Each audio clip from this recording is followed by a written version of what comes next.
Ladies and gentlemen, welcome to Man in America. I'm your host, Seth Holhouse, coming to you live with a very important show. I'm sure that all of you have seen what's happened in the past, day and a half or so since the Trump rally, and there's a lot to unpack. And though tonight's show will be about an hour or so, I'll try to fit as much as I can into the show.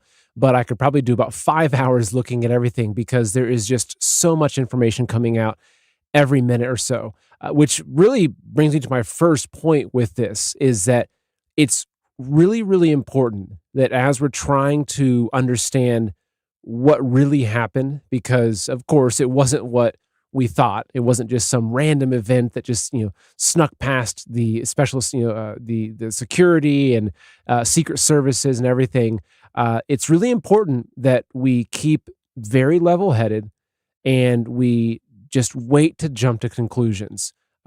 Do our research, look at all the information, but I think it's very easy for us to very quickly form rigid ideas and say, "Oh, this is what happened," and you see some 4chan post or some Twitter thread, and okay, it's like, "Oh, the shooter's not who we think it is," or "Here's why it was faked," or "There's a wire that they couldn't have captured a picture of the bullet."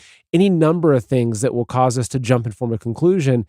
Just be careful with that, and that's something that I've learned in my own process of learning in investigative journalism is to be very, very careful about jumping to conclusions because as you look at other events, whether it was the Las Vegas shooters or even 9/11, right? Sometimes it takes months or even years for more information to come out to shape and help you understand what actually did happen. So my goal with tonight's show is to walk through where I'm at with my current research, to walk through just a bigger picture of what happened, but then dive into a lot of information that makes this look extremely, extremely suspicious. But before we dive in, first off, welcome to the show. It's great having everyone here. We're live on Rumble tonight on the homepage. Fantastic. We've already got a few thousand people across the platforms watching. First off, though, if you haven't already subscribed or followed my channel, make sure you do, right? Make sure that you hit that green follow channel button on Rumble. Make sure you're following Man in America. I'm putting out 4 or 5 plus videos every week covering these kinds of topics, hard hitting. I'm not owned by anybody, so I'm going to tell you my honest truth as best as I can come to it. And there we go. So again, make sure you hit that follow button. Make sure you hit the like button. If you're watching on YouTube, go watch on Rumble. It's okay. Because if you're on YouTube, you're missing most of my content because I can't talk about most things on YouTube. All right. So diving in, first off, I want to say that, okay, we have to have a little bit of lightheartedness for the occasion to get things started because, we have to be able to smile through some things. But I do want to point out that this is one instance where I'm seeing that the far, far right and the far, far left are actually in agreement. The far, far right and the far, far left, they both believe the whole thing was staged, right? So here, I'll pull up a tweet this is from Robbie Starbuck. So Reid Hoffman, the billionaire that's given millions and millions of dollars to the campaigns to defeat Donald Trump. So here it is. This is from Robbie Starbuck. That Reid Hoffman's Democratic strategist sent an email to reporters asking them to push the idea that the Trump shooting was staged, right? Because they know that this shooting, as we'll get into in tonight's show, will greatly affect the polls and help President Trump, right? Because he's become an icon in many ways already with the pictures. And so the far, far left, the extremists are saying, hey, like we should push the narrative that that it's a staged thing because we don't want Trump to be this icon, this martyr that people are going to come out and stand behind. Okay, but then you also have on the very far, far right, you've got people saying, look, folks, it's all a movie. Grab your popcorn. The whole thing was staged. It's 5D chess. The whole thing's fake. It's all about waking up the normies and getting the sheeple to accept things. So again, maybe this is the first time in history that the far left and the far right are actually on the same page. I personally am not in either of those camps, but I'm going to show you what I've found. So I first just want to take a look at the kind of the bigger picture of what has happened here. So, and actually, before I jump into that, I will highlight this one tweet. This is from Alex Soros. Kind of strange, right? Okay, I remember actually when this tweet came out, it came out in January, and I thought that's a really telling tweet. This is, again, we know that these people, they project, they tell us what they're doing ahead of time, etc. So this is a tweet that Alex Soros put out, who just so happened, I'm pretty sure that he's now engaged to Anthony Weiner's ex, which is kind of strange, but that's a different topic, different show. So in this tweet he put out earlier this year, he said, last year, the crime and inflation crisis largely evaporated. So did leading theories about what had caused them.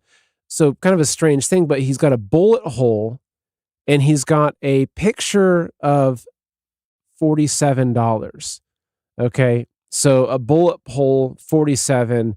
Again, you could say this is an absolute coincidence, but again, my experience, these things are rarely coincidences. So him putting out early this year, is this some sort of signal? Is this some sort of code? We know the sources are heavily involved in shaping the future of America with their amazing, beautiful ideas of a one world government, perhaps. So again, is this some sort of call? Right? I'm not sure what's happening here, but a bullet hole and 47. Okay, you can draw your own conclusions.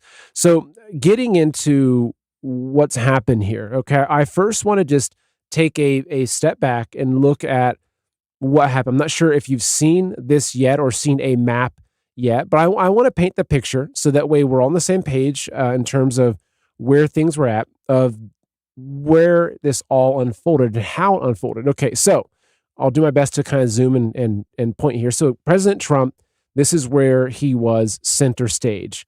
Okay, now they're saying here in this particular graphic, 2 casualties.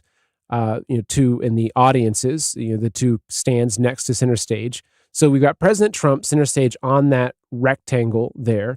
We have the Secret Service or local police. I think it's Secret Service right behind him. Okay, on top of this white roofed building. And over here, you have the sniper location.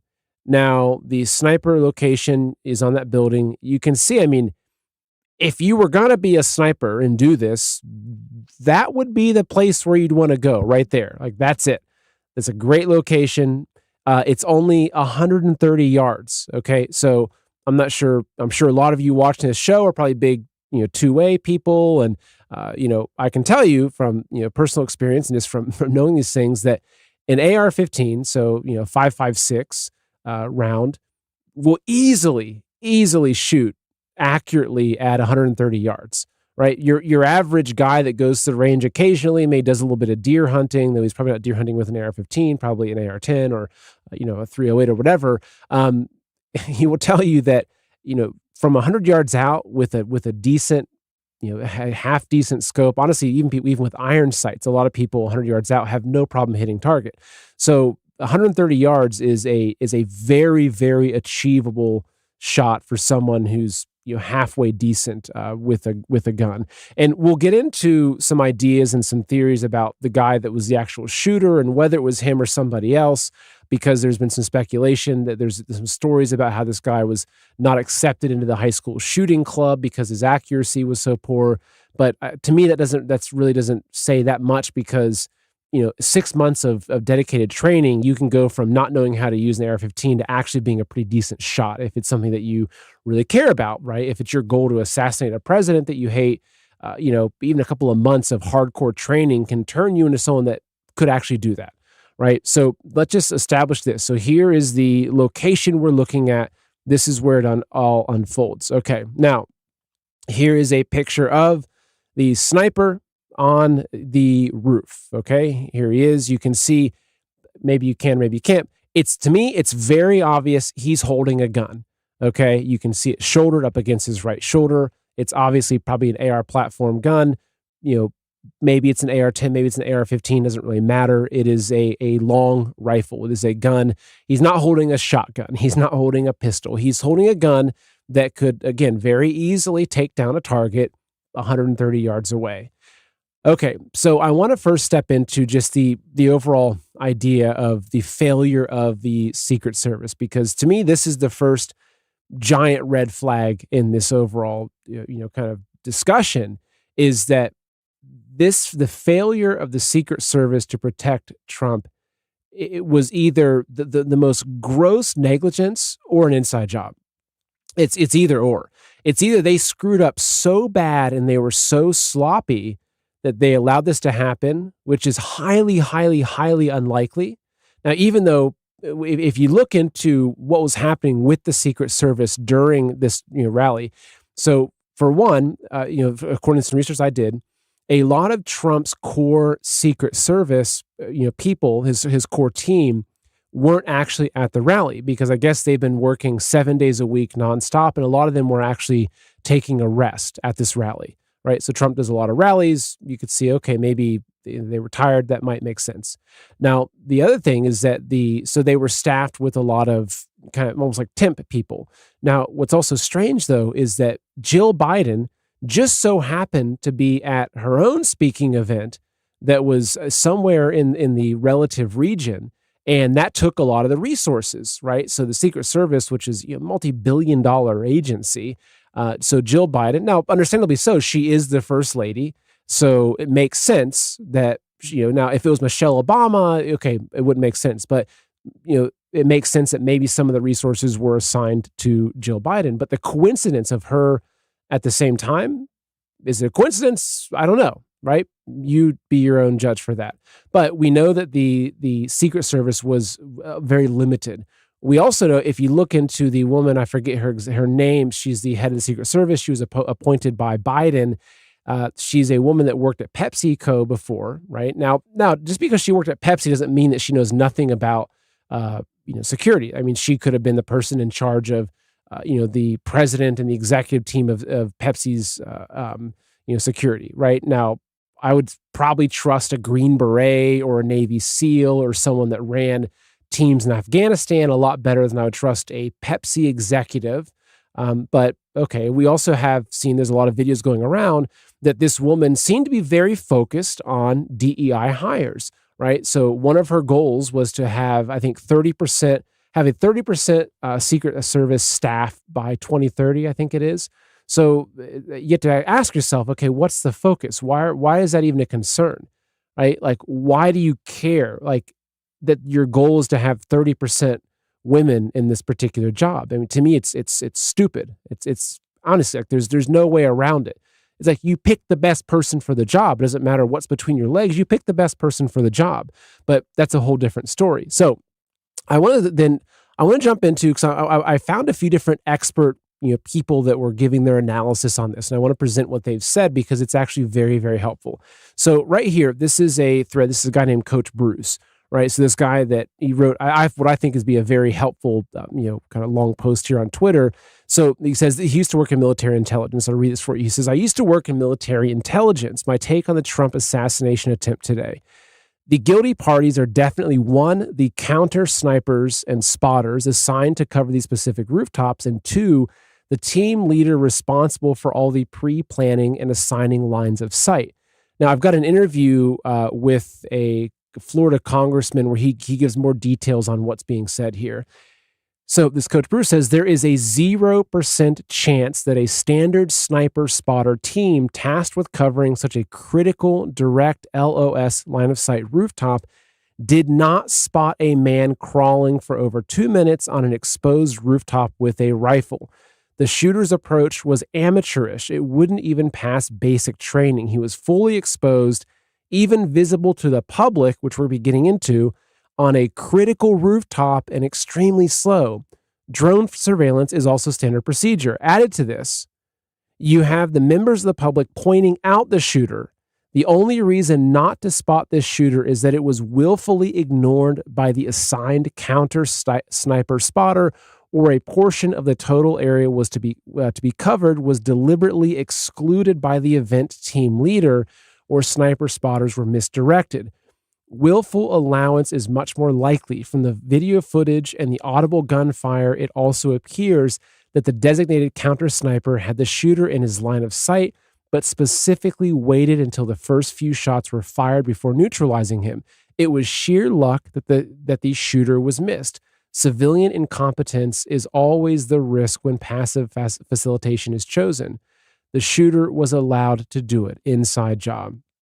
Okay, he makes some very, very good points there, and we're going to show some more information and some videos that really back up what he's saying. So here is a video, though. So this is Florida Congressman Corey Mills, And so he has a military background. He actually worked in, in sniping and counter sniping, if that's the right term for it. Anyway, I'm going to play this interview. It's about a minute long, but what he says also adds a lot of context to this. And again, I told you I was trying to find experts to give their opinions on this. This guy is what I would consider an expert at understanding this. So I'll play this for you. Let's bring in Florida Congressman and former U.S. Army sniper, Corey Mills. What kind of shot was this, Corey, from 130 yards? Look, at the end of the day, this is a shot that your basic training boot camp soldier is requested to make within their 9-week period. This is one of the easiest shots, and they train all the way out till 300 or 500. And when I was doing the counter sniper, it wasn't with the United States Army. It was actually when I was with the State Department and was doing this exact thing, which is trying to look at going out with an advanced team, establishing what the perimeter is, and then as a sniper, when you would set up, you'd put together your range sketch or your range fan cards, and that would tell you where your 100, your 200, your 300, and you'd identify the areas of threat that you would be able to mitigate. And if there's multiple targets, you understand that your elevation and windage knob wouldn't have to be messed with, especially at 160 yards. You could literally just look, quickly glance, and know from the reference point whether it be a building, whether it be a lone tree, whether it be a parking lot, maybe it's a road. Bottom line is that this is massive negligence to the point of me speculating on what was intentional and what wasn't. So there you go. And he walks you through that. And I saw someone in the comments say that Fox News is for normies. And yeah, I do agree. But there's these clips are very useful because they do have guests on. These guests can provide helpful information. So trust me, I'm not a guy who sits down at 8 o'clock every night and turns on Fox to see what they say is the news. I'm the person that's, a lot of times I think probably, they're watching me to see what the news is because I'm not controlled and maybe they're not talking about what I'm talking about. So anyway, so as you can see, he paints a picture that yes, like it's absolute negligence that he thinks, he kind of points towards intentionality because when they're mapping this out, I mean, look, a skilled sniper could have been 1,000 yards out, right? And still had taken a shot like that. So the counter sniping team and the overall security team, they should be looking at 500 yards out, 1,000 yards out and seeing, is there any potential risk? I mean, this is President Trump. This is the person that a large chunk of people in this country want to see dead. And, this is someone that you have, leaders like Joe Biden saying that he should have a bullseye on him, right? So the threat to Donald Trump, I'd say is like DEFCON 10 or whatever the highest threat is. Like this guy is absolutely someone that people want to kill. So you have to be extra, extra vigilant. Now I'm going to play now what I think is maybe one of the most damning things that paints the picture as to what actually happened. So this is a BBC interview. It's about 4.5 minutes long, but I'll just play the first minute and a half or so. BBC's interviewing a guy that was right near the event. He wasn't in the event. They were having a party, and he and his friends on their Trump party spotted the shooter. And just you'll watch what happens. So I'll play this for you because it's about 4 minutes, but I'll play about 2 minutes of it. Someone who was here, you weren't inside the event, nope, but you were just outside. Tell us what you saw. So we had a party here all day. You can see behind us at the Brinkles Farming Greenhouse here. We had a party, and we all decided, hey, when we hear Trump up there, we're going to walk up through the field, stand by the trees up there under the shade, and watch and listen to the rally. Right? We couldn't see him, but we could hear him. So we walked up. And probably 5 to 7 minutes of Trump speaking. I'm estimating here. I have no idea, But we noticed a guy crawling, bear crawling up the roof of the building beside us, 50 feet away from us. So we're standing there, and we're pointing at the guy crawling up the roof. And he had a gun, right? He had a rifle. We could clearly see him with a rifle. Absolutely. We're pointing at him. The police are down there running around on the ground. We're like, hey, man, there's a guy on the roof with a rifle. And the police were like, huh, what? Like they didn't know what was going on. We're like, hey, right here on the roof. We can see him from right here. We see him. He's crawling. And next thing you know, I'm thinking to myself, why is Trump still speaking? Why have they not pulled him off the stage? I'm standing there pointing at him for, 2 or 3 minutes. Secret Service is looking at us from the top of the barn. I'm pointing at that roof, just standing there like this, And next thing you know, 5 shots ring out. So you're certain that the shots came from that guy on the roof? 100%.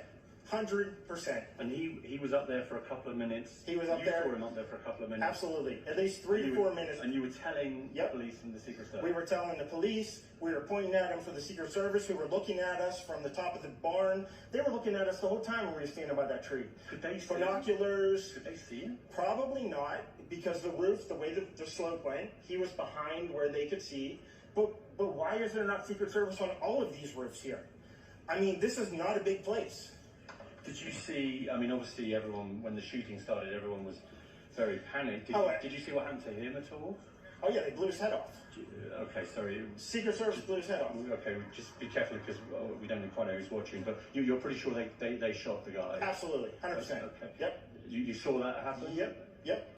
So there you go, right? And I apologize, folks, for the volume. Because I'm doing this live, I'm not recording a video and then editing it post. It's difficult for me to go beyond the volume that the video was. So some of these videos like this, same with the Corey Bush, the other guy at the interview on Fox News, it's oftentimes people recording using their phone to record a video, right? So it's tricky to get the volume up. So I apologize for that. But what you can see here, right, is that this guy, they saw the shooter ahead of time and they're like, whoa, that's not good. There's some dude on a roof with a rifle that's going to be trying to shoot President Trump. He alerts the police. The police are like, they signal to the Secret Service, no reaction at all. And then this happens. Okay. Now to even add even further to that, there was crowds of people, literally crowds of people that saw this shooter before this even happened, right? This wasn't something like the JFK where supposedly there's a lone gunman hiding up in some window in some abandoned building.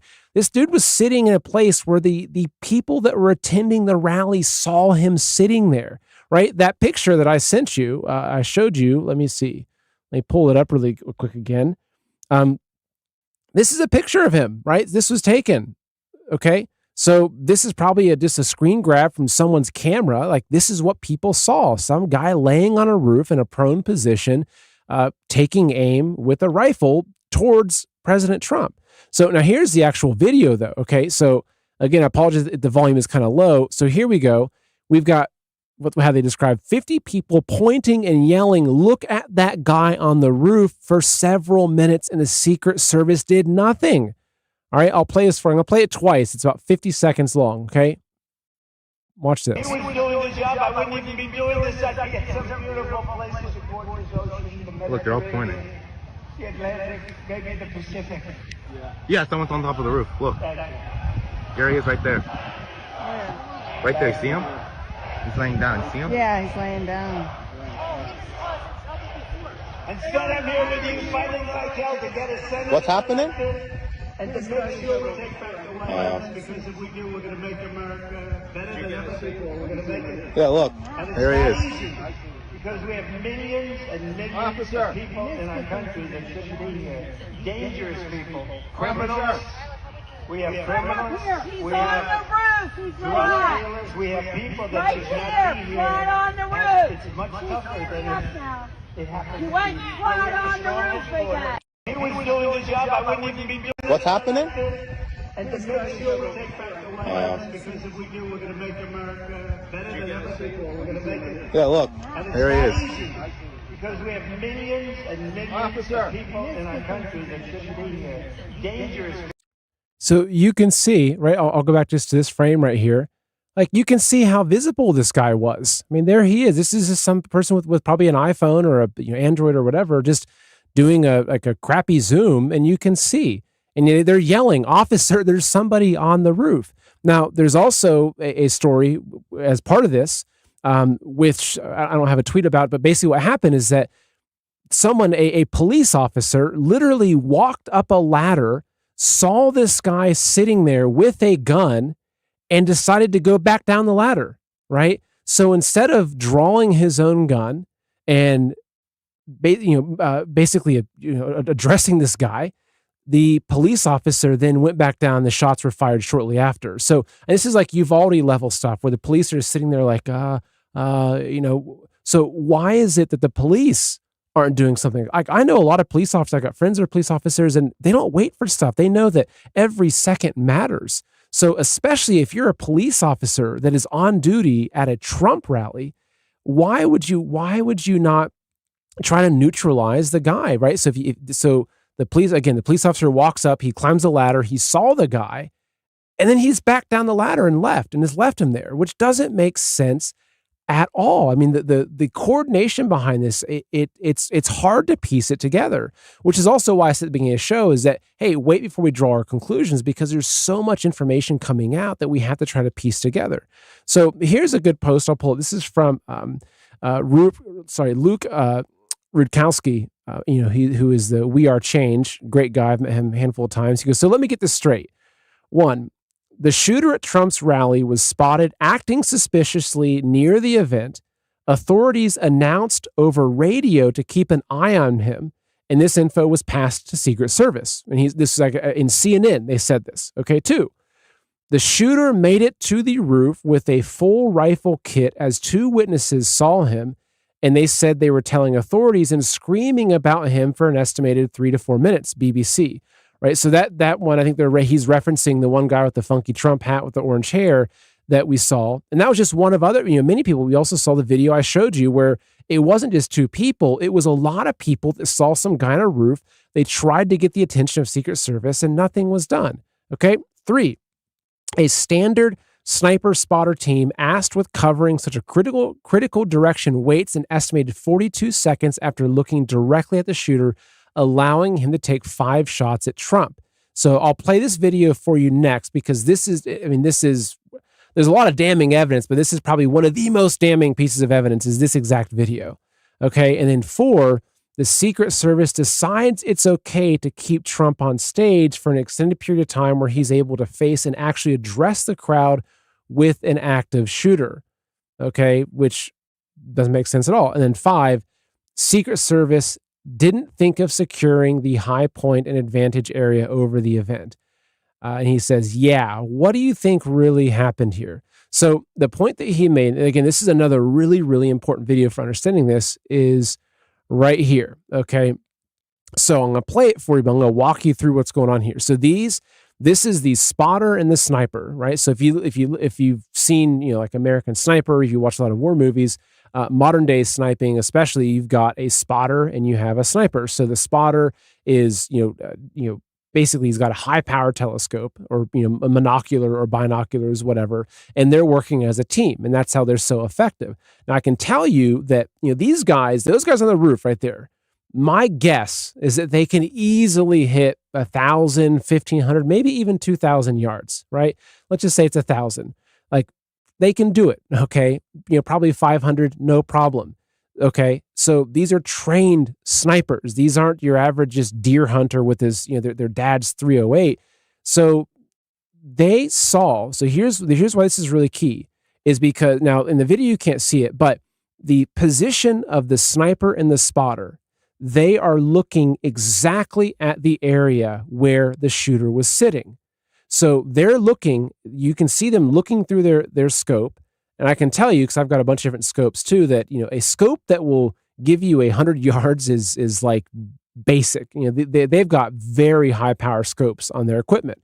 So they're looking at the shooter and doing nothing. And this is where it gets a little bit suspicious, even more so. So I'll play this video, okay, and you can see. So here they're saying in this video that this is 7 minutes before the shots. Okay, so they're at a place where they would have been able to see. They've got binoculars. They've got, probably a very high power system. They're looking. They would have seen the guy crawling up there, right? They're trained for this. As soon as that guy had a line of sight of Trump, they would have been able to see him. And so it wasn't that the guy just kind of like peeked up and he got his shot all of a sudden. It sounds like, from what I might understand, that it took some time to set things up. So this is 7 minutes before.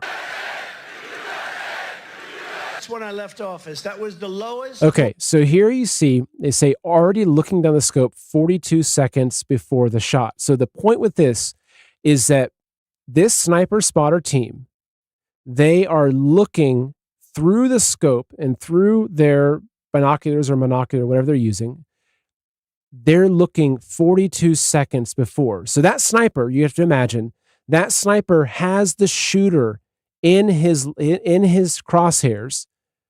It's 130 yards away, or roughly. I mean, I'm not sure what their proximity. Maybe it's 150 or maybe it's 100. I don't know. But the guy is looking through his rifle, knowing that, these guys they're deadly accurate, especially at 130 yards, knowing this guy is an active shooter and that he's got an AR-15 or some sort of high-powered rifle that could absolutely cause mortal harm to President Trump or anybody in the stands, etc. He sees him for almost a full minute until the shooter fires, and then they shoot and they kill the shooter. So I'll continue playing this video for you. And that comes right from the government services, comes right out of Border Patrol. Take a look at that. So that arrow is the lowest amount of illegal immigration ever in recorded history into our country. And then the worst president in the history of our country took over. And look what happened to our country. Probably 20 million people. And that's a little bit old, that chart. That chart's a couple of months old. And if you want to really see something that's said, take a look at what happened.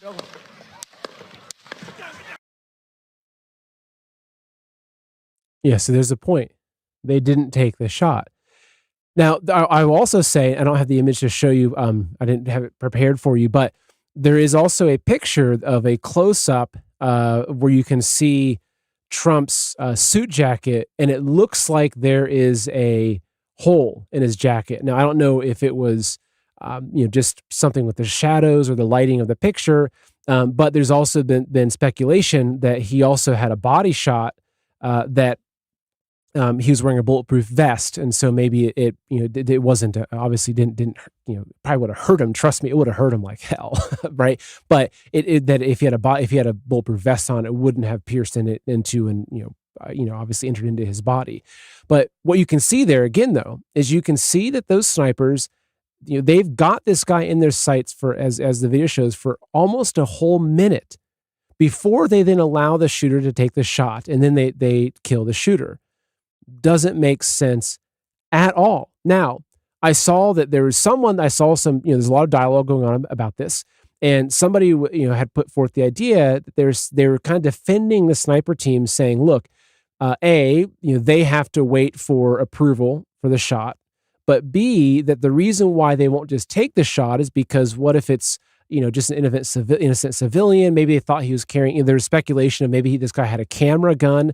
Right. So I think it was George Webb put a post out about that saying that maybe it was a camera gun, or, because there's guns that you can hide inside, or not really guns you hide inside, but there's cameras that look like they have a long range lens on them that are actually a gun. So you could be, close up and you could be pointing and shooting, and literally you could shoot somebody. Right. But no, we now know that it was an AR-15 rifle. I don't know the make of it, whether it was a Colt or, whatever, but it was an AR-15 rifle. So they would have seen, again, with their equipment, they would have been able, they could probably count the hairs on the dude's chin. Like, that's the kind of equipment these sniper teams carry. So there should have been no question that this guy had a rifle aimed at President Trump. So you have to, why? When you see that, you don't just wait. You don't say, well, let's just wait and see what he does. Maybe he's actually bird hunting. Right? Maybe he's deer hunting. Maybe he's just some innocent civilian that just so happens to be lost, and he's up on top of a roof and he's deer hunting. So let's give him the benefit of the doubt. But they didn't. Now, what's interesting is that I'm not sure if you're familiar with 4chan or these different boards people post things on, but I'm going to pull this up and read this to you because this is something very interesting. Now, this is not. We don't know if this is true or not. As is with the case with these boards. This was shared by Ian Carroll, a great guy. Anyway, so what this was, there's a post that was put out onto one of these forums, these anonymous forums, and it's saying, they wouldn't let me take out the shooter. Okay, so the post reads, my name is Jonathan Willis. I'm the officer in the famous photo of the two snipers on the roof at Trump's rally. I came here to inform the public that I had the assassin in my sights for at least 3 minutes but the head of the Secret Service refused to give the order to take out the perpetrator. 100% the top brass prevented me from killing the assassin before he took the shots at President Trump. Now, again, whether this is real or not, we don't know. It's an anonymous post, right? And this is the tricky thing, is that people don't want. It's not like this guy's going to go onto his Twitter feed and say, "Hey, I was the guy, and this is what happens." Okay, that doesn't work like that, right? So typically, you have these things come out anonymously, and you can draw the conclusion. But the fact, though, is that the post that guy made on the anonymous boards correlates with what we saw in the video. That so it sounds like, again, if we're believing this post actually came from that guy, that they had roughly 3 minutes of seeing this guy and requesting and saying, look, whoever that they're calling to, the head of Secret Service, saying, look, we've got we have a potential threat. We have a guy on a rooftop aiming at President Trump that has a rifle. I need to take this guy out. But again, why'd they hesitate? Obviously, once the guy starts shooting, they're gonna kill him, because he's obviously he's a bad threat. So why was there the hesitancy? Again, it just doesn't add up. It doesn't add up at all. So let's just take a look at who is the killer, right? Because this is where stuff always goes crazy. Whether you're looking at Adam Lansing on Sandy Hook, or the guy, I forget the guy's name, out in Las Vegas shooting, you start looking at the people that are the killers, and some weird stuff always happens. Now, maybe it's coincidence, I don't know, but maybe it's not. So let's go ahead and take a look at who is the killer. Now, there's also, I don't have the information to show you tonight, but there is a lot of speculation as to whether the killer is actually somebody else, and they're blaming it on somebody. They're blaming it on this one guy, yet he's actually somebody else. But there's also, again, go back to JFK times, there is a very real possibility that there was somebody else there, or that there was some other person that was actually the shooter, and this guy is just a guy that they wanted to kill and, basically make it so that, okay, case closed. Okay, we killed the assassin. Right? Like we killed the Oswald. Okay, so case closed. So, because here's the thing. I'll tell you about this guy. I'll give you the background, and then I'll make a few points after that. So, pulling up this guy, his name is Thomas Matthew Crooks. Okay, so here it says the FBI, which is leading the investigation, which thank goodness, right? Thank goodness it's the FBI, right? They're going to really get to the bottom of things here. I've got full faith in the FBI. It's actually, from what I understand, it's the same exact, task squad on the FBI that investigated, guess what, 2 events: Hunter Biden's laptop and the Vegas shooting. So we know we're going to get an accurate report from the FBI, because this is the same people that accurately told us about Hunter Biden's laptop and accurately told us exactly what happened in Las Vegas. So maybe the show I can sign off for tonight, you guys, because the FBI, they'll probably have a report tomorrow that's going to tell you exactly what happened. Don't question it. Don't question it at all. It's going to be 100% true. It's not doctored. They are looking out for we the people. So anyway, this guy, I am Thomas Matthew Crooks. Okay, this is the guy that they're saying this is him. Okay, that is a picture of him right there. There is a video of him that I'm going to play for you. Let's see if I can get past all these stupid. Maybe there's a video on here. Oh, here we go. Click read more. So anyway, here is a video. So this is the guy, supposedly, this is the guy that is the, assassin, or want-to-be assassin. I'll play a quick video for him. My name is Thomas Matthew Crooks. I hate Republicans. I hate Trump. And guess what? You got the wrong guy. So again, looks like someone that has probably mental issues. He's probably, if I had to guess, he's probably hopped up on all kinds of psych meds. Like if you look into the MK Ultra, Manchurian Candidate type stuff, you notice that these guys are always heavily medicated. That's a whole different topic, but I'd love to get into it at some point. But basically, that I really believe a lot of these psychiatric meds that they're pumping into people can actually turn them into remote control people. I mean, that's a kind of simple way of putting it, but basically, the Manchurian Candidate, right? So that what happens is that all these meds they're on, all the psycho meds, actually make them controllable, so they can use voice of God technology. They can put thoughts in their minds. Like this is all real psych. I could show you patents of, just go, if you want to have some fun after the show, go Google voice of God patent, right? It's literally a patent for technology where they can literally put the voice of somebody into the people's heads, right? So they referenced it. So say they're in the Middle East, they're fighting, and they can project a voice into the heads of all the Muslim fighters that says, "Hey, this is Allah.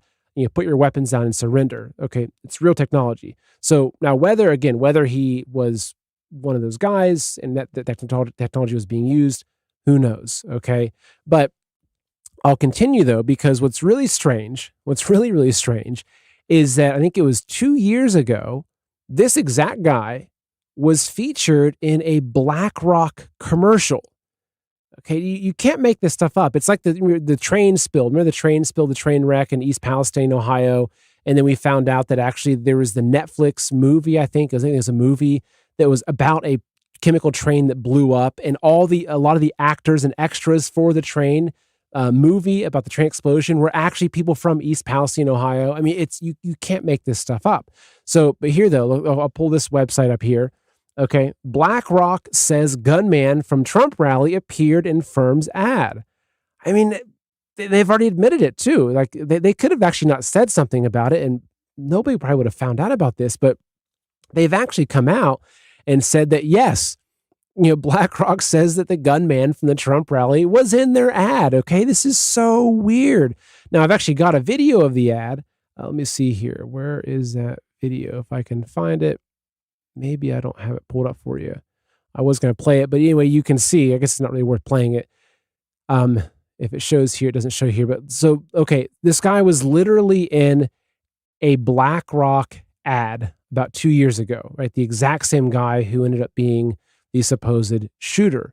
It's really, really weird. But there's also, so there's a lot of speculation of, was this guy the actual shooter? I mentioned this earlier. Now, there's been some interviews that are going around with people that went to high school with him, and he was bullied. I'm not sure the guy's exact age, but I think he was in high school within the past couple of years. So he's a younger guy, high school age, or shortly outside of high school. And one of the things is there's a lot of people that are saying, look, this guy wasn't the actual shooter because there are this information coming out saying that he tried joining his school's rifle club, but that he was horribly inaccurate with his shooting, and they mocked him, and they wouldn't let him join the rifle shooting club. And so they're saying, look, okay, how can someone that wasn't able to get in the rifle shooting club, how could he have been the shooter? Well, the point I was making earlier is that it's a skill that you can learn. Okay, so say it could have been that he had no idea how to shoot a gun, but maybe he woke up one night and thought, okay, I need to assassinate Donald Trump, and that became his life's mission. And so maybe the first step was he joined the rifle shooting club at his school, and he sucked at it, and they said, no, you can't join. And maybe he went and got some private instructor at a range, and he went there every day for 3 months straight. That will turn you into a proficient shooter, right? It's like anything. Like, I can't play the piano. Okay. If I went right now and I auditioned for a high school musical, they'd laugh me off the stage. I can't play the piano.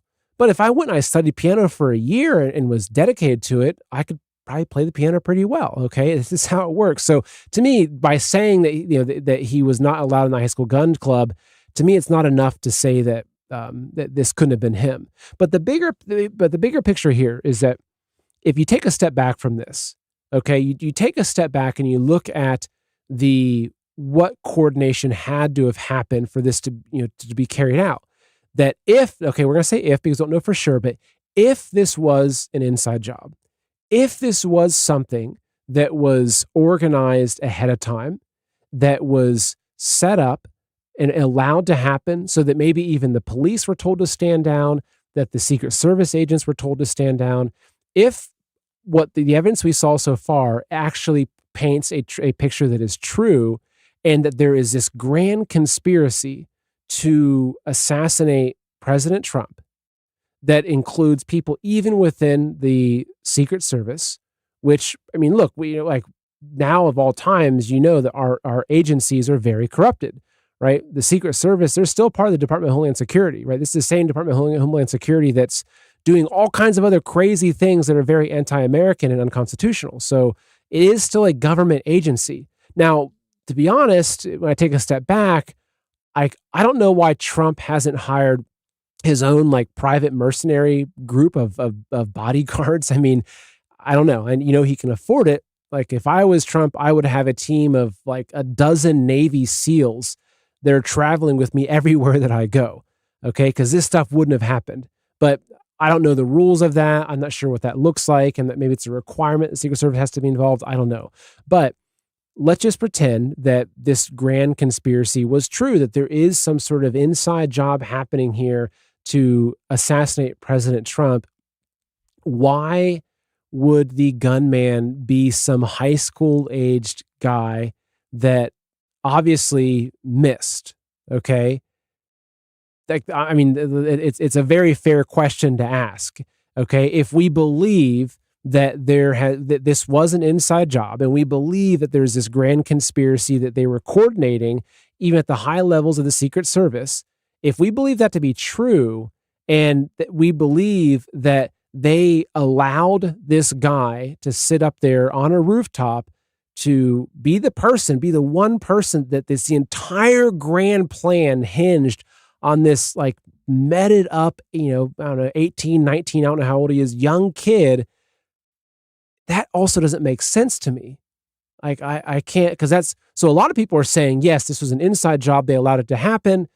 But how do you make sense of the whole plan depending on some kid that obviously is not a very good shot, right? If he missed from 130 yards away with an AR-15, I'm sorry, but he's not a good shot, right? So why would they put all their eggs in that basket? Now, if they killed the guy and then they come out and they say that, okay, Joe Blow, the assassin, was he was a Marine vet, he was a veteran, he was a sniper, or they say that he was a prolific hunter and he was an expert marksman and was always seen at the range. Okay, that might make more sense. I mean, the guy's dead anyway, so it's not like they had to pick someone that fit some profile. So again, I don't have the answer to that. I'm just asking the question, right? Maybe you've got a better answer for it than me.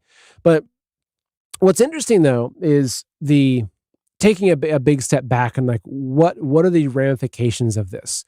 Okay, what's the bigger picture of this? Now, there are people and there's a lot of discussion, as I mentioned at the very beginning, you have the far left, they're saying, hey, let's just call it a hoax. Let's call it something that was staged, because maybe that's their way of taking this away from Trump. Because if you look at the polls, which I'm going to show you, this is like, honestly, this was, if you want to get Trump in the White House, this is the number one thing you would do. Right? Make it look like someone tries to assassinate him, get some blood on his face, get the pose of him in front of the American flag that's upside down, a sign of distress. Okay, yeah, if you were, say you're Ogilvy and Trump brought you in and say, hey, I need to really make sure my chances are good, it's a great plan, right? So that, I think from some angles, okay, the left is, the far left, as I told you about the advisor to Reid Hoffman, is saying, he's putting out to those reporters like, hey, let's make this look like it's a hoax. Okay. You also have people that are on the far right, or whatever you want to call them. I hate using left and right anyway. They're saying, yes, this is staged as part of a movie. This is 5D chess. Okay. I don't buy into that, right? There's a video that I had from Mike Adams that I was going to play for you. It's about 4.5 minutes long. Mike Adams, someone that understands guns. The guy is a gun nut. Right. And he talks about it in every other episode. You can hear him talk about his new rifle that he's buying or what he's shooting. The guy knows guns, but he's also a scientist. And so they did a forensic analysis of the audio of basically when the gun was shot and when you can hear it, or when you see Trump react to it. So there's different things you do. And he put together a very detailed report, basically that his conclusion was that the gun absolutely was fired. The sound profile was absolutely that of an AR-15, and everything that he looked at mapped exactly what happened. So again, there's some very strong evidence out there that suggests that this did in fact happen. Okay. So that's where I'm at. That's my current belief. Okay. So, but again, looking at the bigger picture of this, I want to highlight a couple of things, because as I mentioned, if you want to hand Trump the White House, this is the best thing you could do for that. Okay. But you also, to me, like taking the big step back from this, you cannot, like, if you're an atheist or say you're on the fence about something, it's hard to look at this and not think God had his hand in this. And like, that's my conclusion. I'm going to show you this. Okay. I'm going to show you this insane, absolutely insane thing right here. Absolutely crazy. I'll make it big so you can see it. Okay. So this is from Sovereign Bra. Hello to you. He says, it blows my mind how narrowly Trump escaped death. Watch the replay. He turned his head 0.3 seconds before impact. This is crazy, folks. Okay. Look at this image right here. I apologize to the podcast listeners. You can't see this. It's showing the trajectory. So 0.3 seconds, and you can see it right there. 0.3 seconds before the shot was fired, Trump just so happened to tilt his head. And if you look at the diagram there, you look at the diagram that shows by tilting his head like that, the bullet would have, the bullet literally would have blown off half of his head.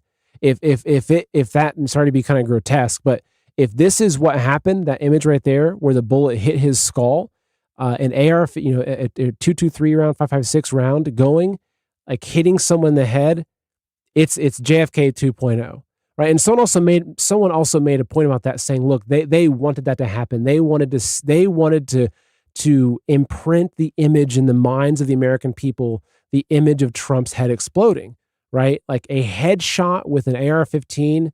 That's what happens, right? If you watch the zombie movies or whatever, like it's a mortal wound. It's bad looking. But Trump moving his head 0.3 seconds before the shot is actually what took him out of harm's way. Now here's the video. Actually, I'll play it for you. Take a look at what happened. Take a look at what happened.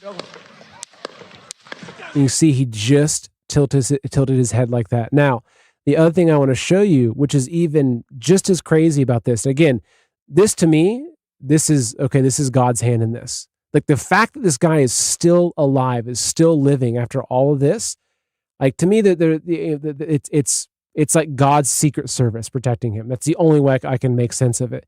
But you go back, he continues. He goes, it gets even crazier. There was a 7 mile per hour crosswind at Trump's rally yesterday, enough to push a 5.56 round 2 inches to the left of its target at 150 yards. If there hadn't been a slight crosswind yesterday, the bullet would have gone straight through Trump's skull. Okay, here's a graph showing you. There's the wind direction. Okay, so the wind direction, and there's the shooter. Again, this shows you right here, amateur shooter, right? A professional sniper. They're monitoring wind, everything. And there's even flags. You can see there's flags everywhere. So on sniper ranges, they've always got flags. Like they're watching the wind direction. They're watching what's happening with the flag to tell them how to adjust their shot based on their distance. There's calculations you do when you're learning how to do sniping, okay? So, man, this is just insane. So not only did Trump tilt his head, okay, but the 7 mile per hour crosswind, this right here shows you, this image right here shows you, okay? This is the bullet's intended trajectory with no 7 mile per hour crosswind. That is not a shot that anybody survives. No one survives this, okay? How insane is that? Absolutely, absolutely insane. For all the folks that are watching live, it's great. We're across all the platforms, we're hit over 10,000. Fantastic. Make sure you hit that green follow button. Right now on Rumble, we got over 8,000 people. Hit the green follow button. Make sure you're coming back. I'm putting out great content 5 days a week, folks. Make sure you're following the channel, Man in America, for more of this content. Okay, so now we're stepping into the bigger lesson for this. And to me, it's a lesson of good and evil. Okay, so it's hard to imagine that there wasn't some sort of divine intervention with this. Like, this kind of a plan, you don't screw it up. My guess is that going back to the earlier point, if we had this random guy who was this supposed bad shot, if this was the guy they were going to be using for this, he would have been highly trained. So maybe it was part of the story to make it look like this guy was, not highly trained and absolutely inept. But if that's the guy they were using, he would have been highly trained. And so the fact that he was not able, even though he had, this is like, look, if you're an assassin and you're trying to take out a president or any world leader, this is this is like the golden opportunity. You're 100 yards away on a rooftop. You've got a nice rifle. Like no decent shot would screw that up.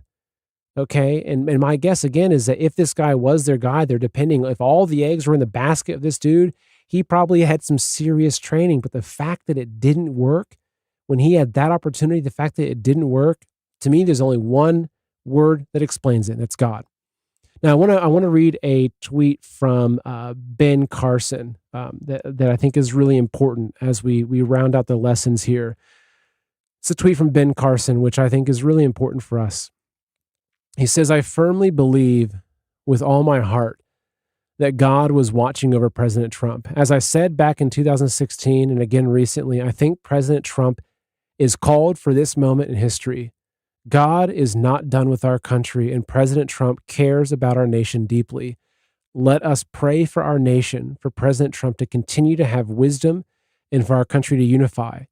The American people are seeing what is taking place, and we, the people, need to be united. We need to turn to God, and we need to realize together we are unstoppable. And as if we need more proof of divine intervention, I would urge everyone to read Second Chronicles 7:14 today, July 14th. God bless. Ben Carson." Now, I also want to read one of the truths that Trump put out. This is the Trump Daily Post on Twitter, which is where this person takes all of Trump's truths and he puts them over to Twitter so you can read them there. This is important. This is what Trump put out. He said, "Thank you to everyone for your thoughts and prayers yesterday, as it was God alone who prevented the unthinkable from happening. We will fear not, but instead remain resilient in our faith and defiant in the face of wickedness. Our love goes out to the other victims and their families. We pray for the recovery of those who were wounded and hold in our hearts the memory of the citizen who was so horribly killed. In this moment, it is more important than ever that we stand united and show our true character as Americans, remaining strong and determined and not allowing evil to win. I truly love our country and love you all, and look forward to speaking to our great nation this week from Wisconsin." So the fact that Trump comes out, and this was 7:14, this is this morning, right? He comes out this morning. And he acknowledged, because there's been a lot of speculation, especially from the more conservative Christian crowd. They see, is Trump really a Christian? And they look at different responses, and well, he's talked about Jesus in this way, but they say he's not a Christian. And look, to me, like maybe he wasn't. Maybe he was pretending because it was better for votes. But to me, like someone that goes through a near-death experience and almost has a bullet go straight through their head. It's like they say, what is this saying? There's no atheist in a foxhole, right? When you're at the front line of war and your life is literally potentially seconds away from ending, you have moments that change you, and maybe this is it. Like maybe this is something that Trump had to go through. Maybe he had some ego and some pride left in him that was not allowed to be there anymore. I don't know, but the fact that he came out this morning and he says it was God alone who prevented the unthinkable from happening. It was God alone. And then he says that we must remain resilient in our faith and defiant in the face of wickedness. I'll tell you what, a leader that talks like that encourages, say we have to be resilient in our faith and defiant in the face of wickedness, win some points with me. Because those are the words that this country needs to hear. Those are the kinds of words that this country needs to hear. Absolutely. And so, again, we'll see how this shapes up, but it's already coming into favor for him. So let me go ahead and pull up another tweet here. So this is from Unusual Wales. This is interesting. So breaking, a senior House Democrat tells Axios, we've all resigned ourselves to a second Trump presidency. So now maybe you look at this and you say, you know what, it's all part of some scheme, and because he's being controlled and whatever. I can tell you though that right here you can see that a senior House Democrat tells Axios, we've all resigned ourselves to a second Trump presidency. They know that this, there's no recovering from this. The photo that came out of Trump Like it's almost like Iwo Jima 2.0, right? In terms of how it will go down in history. I mean, we're gonna see it decades from now. We'll see it centuries from now. And the thing is that I mean, it's a very important time for reflection, right? Because I've talked a lot about how close our country is to being on the edge of destruction, right? There's been a communist coup in our country, and our country is being eaten alive through Marxists and all kind of globalists, and there's all kinds of enemies that they have set their sights on America for a very, very, very long time because they know that America is the last country standing in the way of a global totalitarian technocracy, right? I cover this a lot in my other shows, is that that's their end goal, right? They want a one world order where there's no national borders, where there's districts like Hunger Games, and that the districts are all reporting to a centralized government with one government, one religion, one military, one police force to enforce everything, right? And that they'd use technology, technocracy, whether it's the jab passports, CBDCs, everything, to enforce this, right? They literally want to get rid of a lot of this population on our planet and turn the rest of us who still remain into prisoners and turn this into a slave planet. So this is a really important moment because, again, now I'm not saying that Trump will be the person that saves us from that. He's one man. I mean, it's really we the people. Like, that's my belief. It's we the people. We the people are the plan. We the people are the ones that can save ourselves from it. But Trump, you have to admit, is a significant role in opposing that. And so to think about the course of our country. Just like close your eyes and think about it. What would our life be like today if that wind wasn't there and if Trump didn't turn his head? And if all of us right now are dealing with the aftershock of seeing President Donald J. Trump's head basically explode on stage. Like, sorry to be gruesome, but like, that's how close we were. It's almost like if you're like, oh, you've almost been in a car accident. It's happened to me before. Something really, really bad almost happens and you pull over and the adrenaline's running through your legs and you're like, oh my, did that almost just happen? Like, I almost just died. Right? Our nation, in a sense, almost just died. And I'm not saying that if Trump were to be killed, our nation's dead. But like, that's the seriousness of it. So we have to reflect on this, folks. And this is how close we are. This is how real the fight is. This is how much they want to destroy America. And this is how close we are to it being destroyed. So I hope that all of us can do some real soul searching on this, because this is serious. It is serious. We are in a very serious place. We are this close to losing our country. We're this close to losing our country. So we have to be vigilant. We have to be vigilant. But I will show, I told you that I had some polls to show you, so I am going to pull it up. So this is just some recent polls that came out just after this, showing, again, I'm not someone that's a big poll guy. I think the polls are manipulated. They're lying. But there's still some indication of where reality is at, right, with these polls. So right here, we're looking at, there's this swing state odds. Pennsylvania, Trump's now at 67%, new high.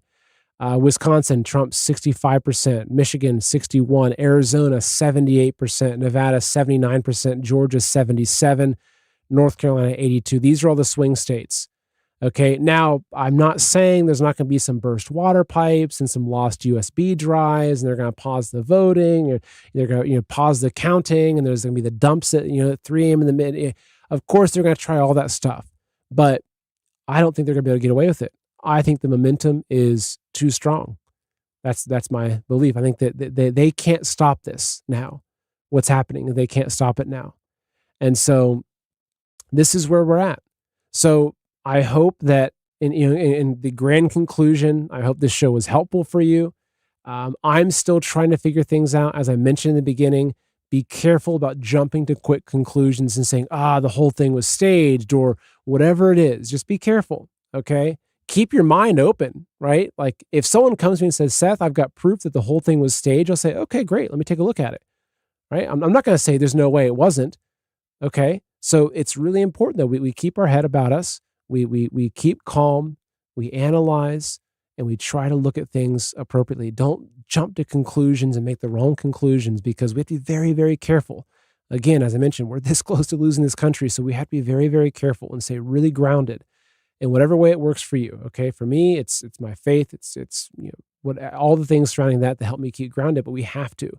We absolutely have to.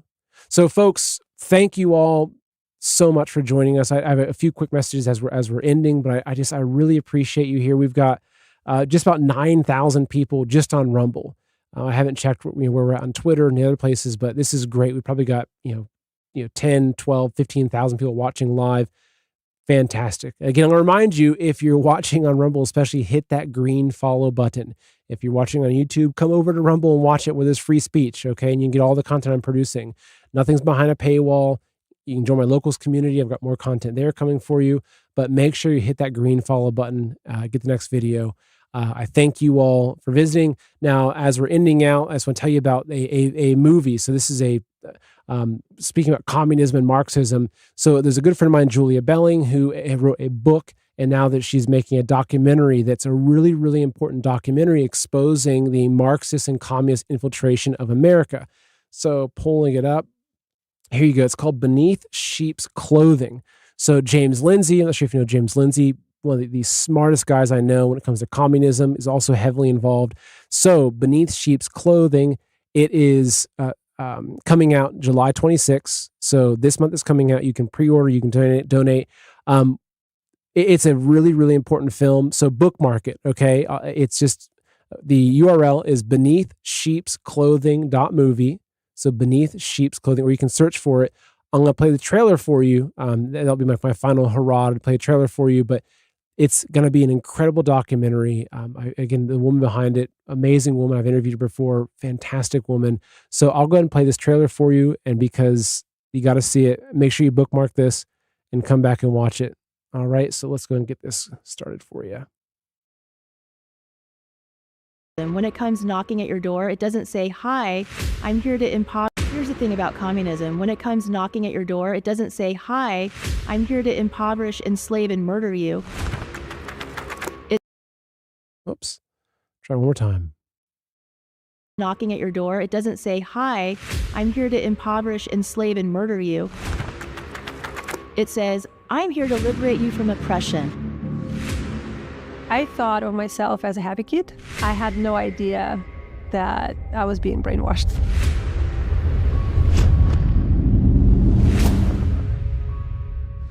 So the KGB agents would go into the church and then rise up. That's right. All of them is infiltrated. This was a rape of the body of Christ.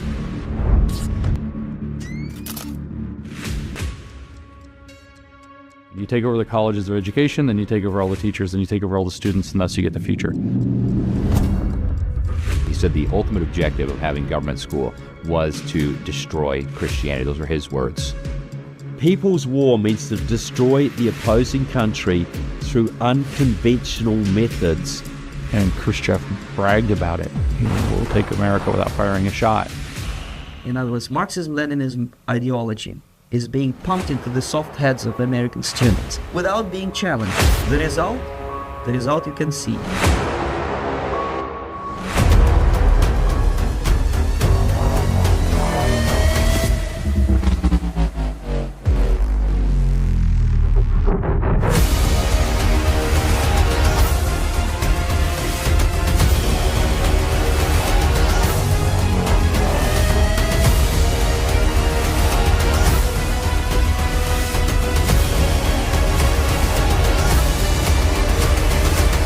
There are ravening wolves in sheep's clothing all over the place.